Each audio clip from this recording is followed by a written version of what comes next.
এই মুসলমান, আপনি কি মারা যাবেন না এক সময়? যাবেন না?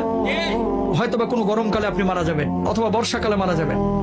যেদিন আপনি মারা যাবেন, রূহটা যখন কবজ হবে, দেখবেন অনেক মানুষ ফেল ফেলায় তাকায় থাকে, কথা বলতে পারে না।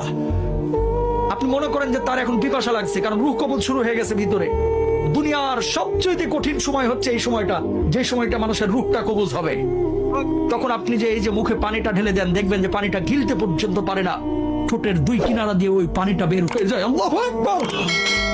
ঠিক ওই সময়টা আপনার স্ত্রী আপনার দিকে তাকিয়ে থাকে, আপনার ছেলে আপনার দিকে তাকিয়ে থাকে, আপনার মেয়ে আপনার দিকে তাকিয়ে থাকে, আপনিও কিন্তু তাদের দিকে তাকিয়ে থাকেন। অনেক কিছু বলতে চান কিন্তু বলতে পারেন না, কারণ আপনার ভিতরে যে জ্বালা তৈরি হয়েছে, এই জ্বালা আপনি ছাড়া আর কেউ বুঝতে পারে না, ঠিক কিনা?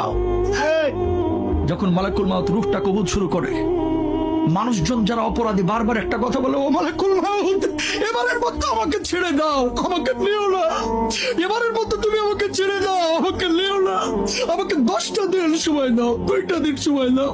এই অবস্থায় আমি কবরে গেলে আমি জাহান্নামী হব, আমাকে মাফ করে দাও, আমার রূহটা এখন কবজ করো না। কিন্তু আমার আল্লাহ রাব্বুল আলামিন কি বলছেন? হাত্তা ইযা জাহাদাহুল মাউত ক্বালা রাব্বি রজিউন লাআল্লি আ'মালু সালিহান ফীমা তারাকতু। আমার আল্লাহ রাব্বুল আলামিন বলছেন, এই দুনিয়ার মানুষ, তোরকে আমি 60 বছরের জীবন দেই নাই, তোরকে আমি 40 বছরের জীবন দেই নাই, তুই কেন তখন বুঝলি না? কেন সৎ কাজ করলি না? কেন তওবা করলি না? ও মুসলমান, এই রূহ কবজের সময় কষ্ট যন্ত্রণা আপনার আমার হবে না, এই গ্যারান্টি আপনারা দিয়েছে কে? যন্ত্রণা। আল্লাহর নবীর যখন রূহটা কবজ করা হচ্ছে, নবীজির কপালটা বারবার ঘেমে যাচ্ছে। আম্মা যারা আয়েশা বলতেছেন, ইয়া রাসূলুল্লাহ, আপনার কপালটা ঘেমে যাচ্ছে কেন? আল্লাহর নবী বলছে, আয়েশা, আমার বুকের উপরে যেন উহুদ পাহাড়টা চেপে ধরা হয়েছে। আল্লাহু আকবার। আল্লাহর নবীর যদি এই অবস্থা হয়, আপনার আবার অবস্থাটা কি হতে পারে? আপনি জানেন না, এই বাড়ি যাবে না আপনার সঙ্গে, গাড়ি যাবে না, কিচ্ছু যাবে না। আপনি মারা যাবেন, ব্লেড দিয়ে আপনার জামা কাপড়গুলো কেটে খাটিয়ার উপরে আপনাকে রেখে, সন্তান সন্ততি বা আত্মীয় স্বজন বন্ধু বান্ধব ঘর থেকে লাশটা বাইর করে ওই বারান্দায় রেখে দেবে অথবা উঠানে রেখে দেবে। আপনার নাম ছিল আব্দুল কুদ্দুস, আব্দুর রহিম, সালমা, সাদমান, কত ভালো ভালো নাম। এখন কেউ আপনাকে নাম ধরে ডাকবে না, এখন আপনার নাম হয়ে গেছে লাশ। আপনার নাম কি?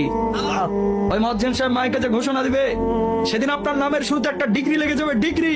সেদিন আপনাকে আর বলবেন আব্দুস সালাম সাহেব দুনিয়া থেকে বিদায় নিয়েছে, বরং বলবে মরহুম আব্দুস সামাদ আজকে দুনিয়া থেকে বিদায় নিয়েছে। ও মুসলমান, খাটিয়া যখন নিয়ে যাবে, সন্তানগুলোকে বলবে, ও সন্তান, তোর জন্য কি আমি বাড়ি করেছি না? তোর জন্য কি আমি 30 বছর 60 বছর কষ্ট করেছি না? ও প্রাণের সন্তান, খবরদার আমারে কবরে একা রাখিস না, একা রাখিস না, একা রাখিস না।